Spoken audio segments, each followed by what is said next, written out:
சேக்கிழார் பெரிய புராணம் என வழங்கப்படும் திருத்தொண்டர் புராணம் இயற்றியவர். கிபி 11-12 நூற்றாண்டு காலகட்டத்தில் வாழ்ந்தவர். சேக்கிழார் குடியைச் சார்ந்தவர். அருண்மொழித்தேவர் என்பது இவருடைய பெயர். அதுதான் உடைய இயற்பெயர். தொண்டை நாடு சான்றோருடையது.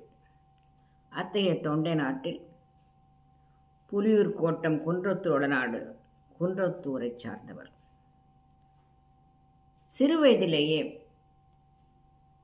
கல்வி கேள்விகள் நிரம்ப பெற்றவர். நற்குணங்களும் நிரம்ப பெற்றவர்.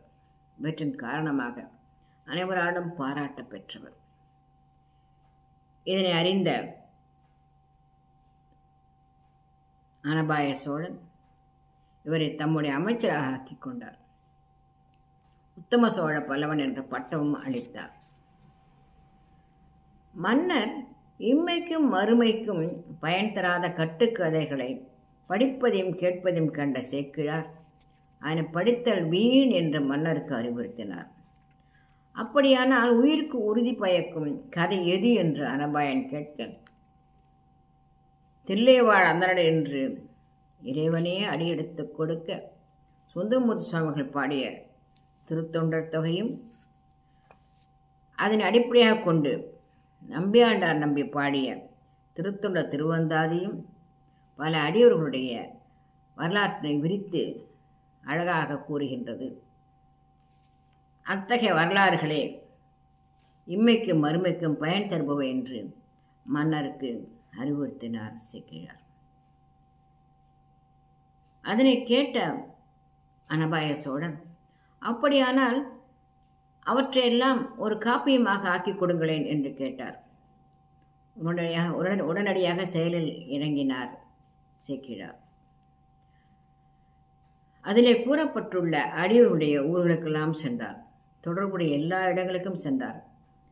அங்கு செய்வழியாக கிடைக்கின்ற செய்திகள் எல்லாம் திரட்டினார். கல்வெட்டுக்கள் எல்லாம் பார்த்து தெரிந்து கொண்டார்.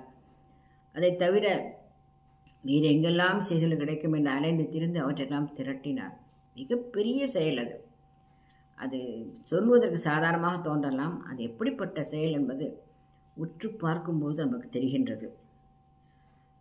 அவற்றெல்லாம் திரட்டி எடுத்துக்கொண்டு அதை ஒரு காப்பியமாக ஆக்கிக் கொள்வதற்காக அவர் தில்லையிலே அதற்கான முயற்சியில் ஈடுபட்டு அமர்ந்த பொழுது இறைவனே உலகலாம் என்று அடியெடுத்து கொடுத்தாராம்.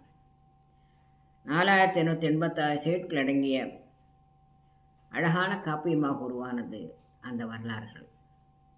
அதற்கான உத்தி ரொம்ப அழகானது.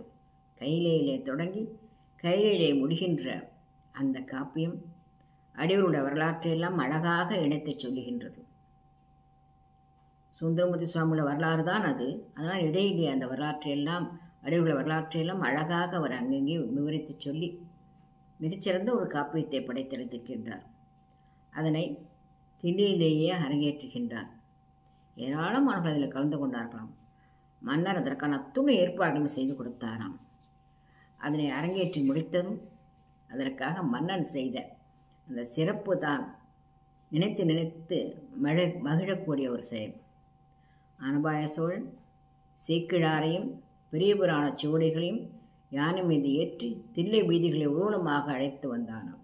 அது மட்டுமல்ல, தானும் அதில் ஏறி சேக்கிழாக்கு 2 கரங்களாலும் சாமரம் வீசியபடி வந்தானாம். அது மட்டுமல்ல, தொண்டர் சீர் பரவுவார் என்று பட்டமும் சூட்டி மகிழ்ந்தானாம்.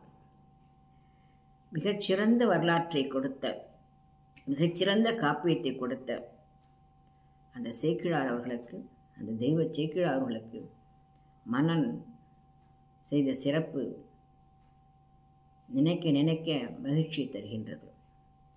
சேக்கிழாருடைய பெரிய புராணத்திற்கு மற்றொரு சிறப்பு உண்டு. ஏனைய காப்பியங்கள் எல்லாம் மற்றொரு மொழியில் வந்ததை தழுவியதாக இருக்கலாம். ஆனால் பெரிய புராணம் இந்த மண்ணுக்கே உரித்தது. இந்த மண்ணை சார்ந்த அடியவருடைய வரலாற்றை சொல்கின்ற மிகச்சிறந்த நூல் அது என்ற சிறப்பையும் அது பெறுகின்றது.